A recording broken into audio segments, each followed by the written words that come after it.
Okay, here we are, we made it. We made it officially to the most northern part of the Taiwan Empire. Let's go.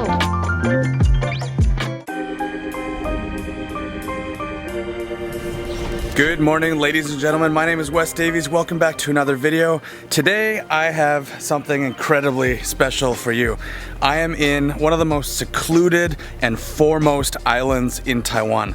I'm here in Dongyin Island, Taiwan. This is part of the Matsu Island archipelago chain. As far as I can tell, this is as far away from mainland Taiwan as I've ever been while still being in Taiwan. We are very, very close to mainland China, and if you want to get here to Dongyin Island, we took like an 11-hour ferry ride from Geelong Harbor. I've got a whole video on that. I will post that video down below. But as far as today is concerned, I'm going to be exploring this absolutely beautiful little tropical slice of heaven that is Dongyin Island in Taiwan. I can't even believe I'm still in Taiwan. I didn't know you could take a boat that far and still be in Taiwan.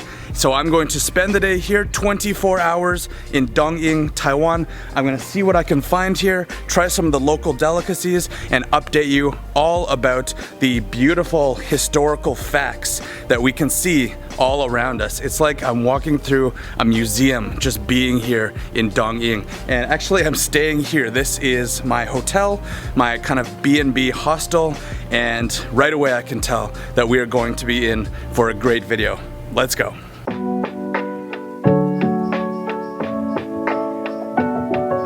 So the first thing I noticed just walking around this little neighborhood here, I haven't seen a single soul. I mean, literally, it feels almost as if this entire community is completely empty. I'm not sure if it's just because it's the hottest part of the day around lunchtime, but so far, there's nobody here. And you know me, I absolutely love the historical past of Taiwan, and I've never seen it anywhere else where it's just more evident how old this place is. Maybe when I went to Jinmen Island, it's a little bit like that, or some parts of Penghu. But so far, it just seems like I'm walking through Taiwan's history. And definitely one thing we will be doing today is going to check out the famous Dongyin lighthouse. This year, 2024, is the 120th anniversary of that lighthouse. So that is definitely one of the main reasons why we chose to come here this time. Now it's time for lunch. Gonna go see what kind of local delicacies this island has to offer.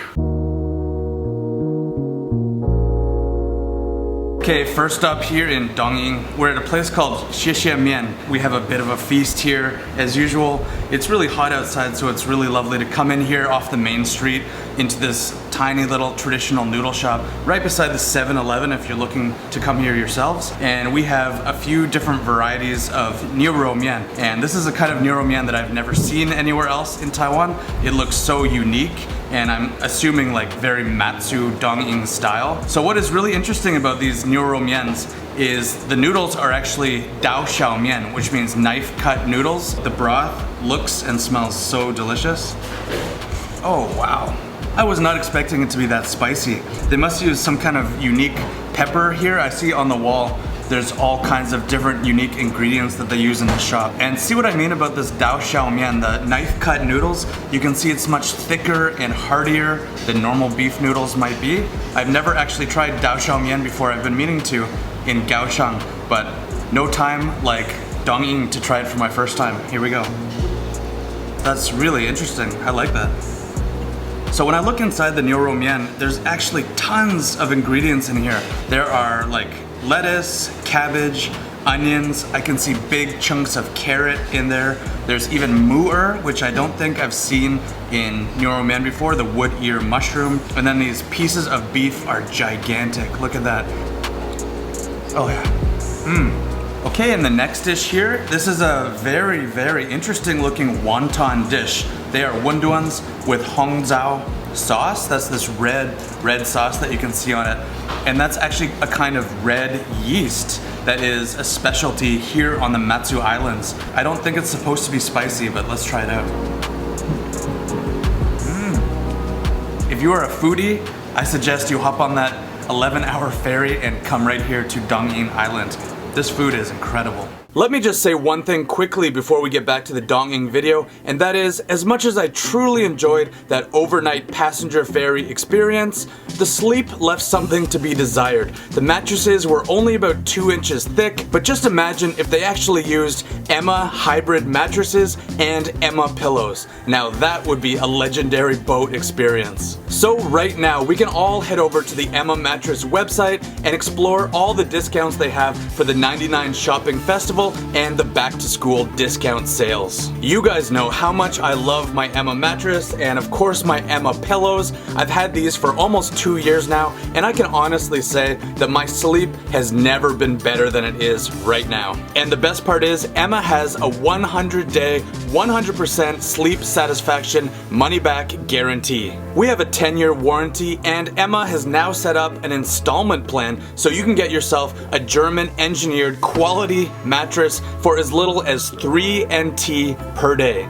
3 NT per day. And that is for a mattress that has been awarded the best mattress in all of Europe. I think my favorite part about the mattress is the AeroFlex barrel technology and the 5-layer design, which makes my sleeping as customizable and comfortable as possible. And of course, one of the best features of this mattress is that the mattress cover is totally removable and totally washable, so that anytime you want, you can have a mattress that is as clean as if it was brand new. And don't even get me started on these pillows. I love them so much. Of course, with a removable and washable outer layer, and then inside we have this foam which I can take out, adjust, move around, or just not use entirely, depending on if I want a thinner pillow like this or a thicker pillow like this. Totally customizable, totally up to you. So make sure you head right down to the description below, where you will find a link to Emma's website. Take advantage of all those great back to school deals, especially right now with the hybrid mattress and the original Emma pillows.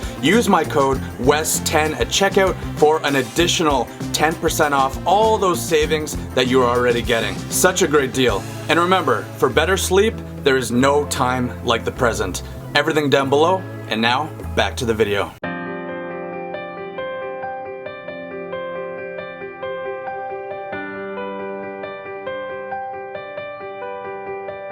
Wow, for some reason I didn't expect Dongyin Island to look like this. It's honestly one of the most beautiful islands I've seen in Taiwan. So you can see it's literally just these cliffs falling dramatically down into the ocean. This is so cool. Before a few weeks ago, I had honestly never heard of Dongyin Island in Taiwan, and I've been here for 6 years. I think more people really need to be here and experience the beauty of this small little island. This is incredible. We're literally climbing to the top of Dongyin Island. We're coming to see the famous 120-year-old lighthouse. This lighthouse was constructed in 1904, which, if you do the math, is 120 years old. Welcome to the Dongyin Lighthouse. We've traveled all the way up these steps to come and say happy birthday to this lighthouse right here, which has stood the test of time for over 100 years. Finished in 1904 by British engineers, this lighthouse has helped ships traverse the Taiwan Strait for decades and decades, more than a century. So how about everybody down in the comments, you can just type happy 120th birthday to the Dongyin Lighthouse.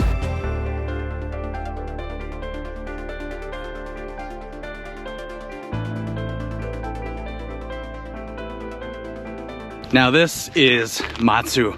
So right up there on the hill, you can see this huge military base, no entry. And then right here beside the road, this is clearly an old, abandoned, probably major's house or lieutenant's house, because I can tell from this house here, they have a beautiful view. There are actually old canisters, and I'm sure some of this stuff belongs in a museum. Look at this.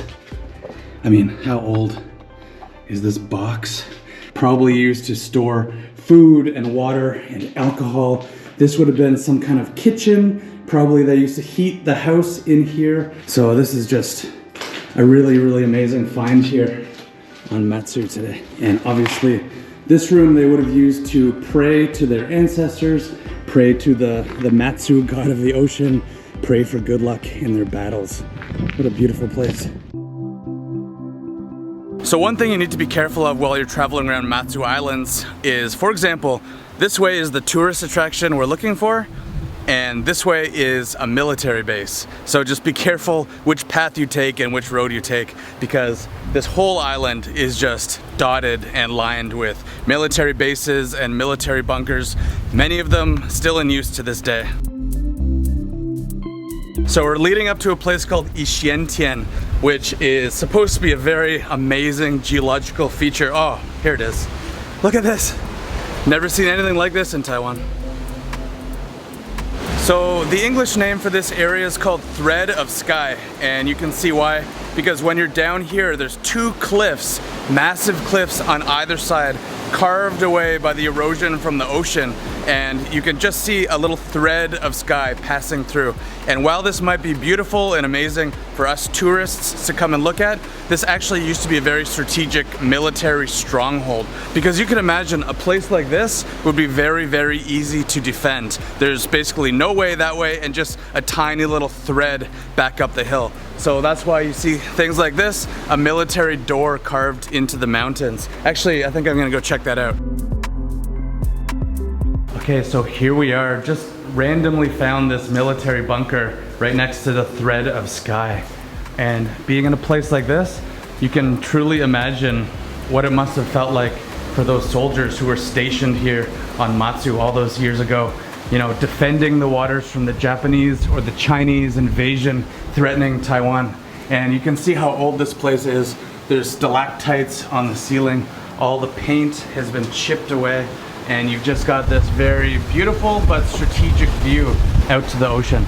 Well, I guess one good thing is if you had to be stationed in these tunnels, I would say it's much better than being outside, because outside it's about 35 degrees, and in these tunnels it is very, very cool, and you even get a breeze coming out of the little bunker windows here.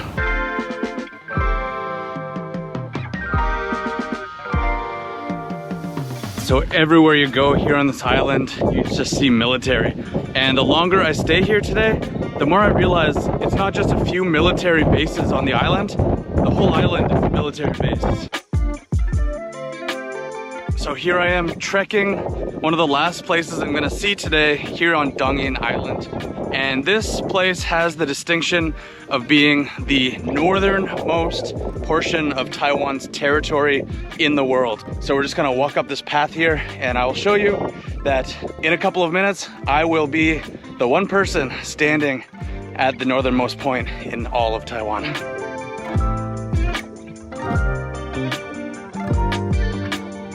Okay, here we are, we made it. We made it officially to the most northern part of the Taiwan Empire. So right now, at this moment in time, there is nobody further north in Taiwan than us, here on Dongyin Island. Come on, this has to be the nicest place in all of Taiwan to watch the sunset. People say it's down in Kenting. I don't know about that. I mean, I've never seen a sunset like this. It's not in any of the books that I've ever read. Dongyin. Turns out, that's the best place to watch the sunset. This is my opinion.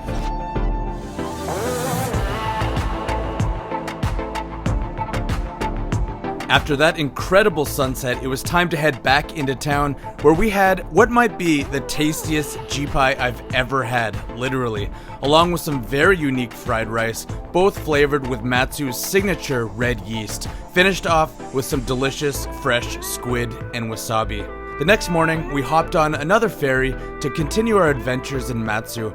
I'll post my full Matsu experience video down below, so make sure to check out this video's description. I will certainly never forget my time on Dongyin Island. So for more content like this, make sure to like this video, subscribe to my channel, and let me know if you've ever been to this little slice of paradise in Taiwan. Thanks for watching, and goodbye everyone.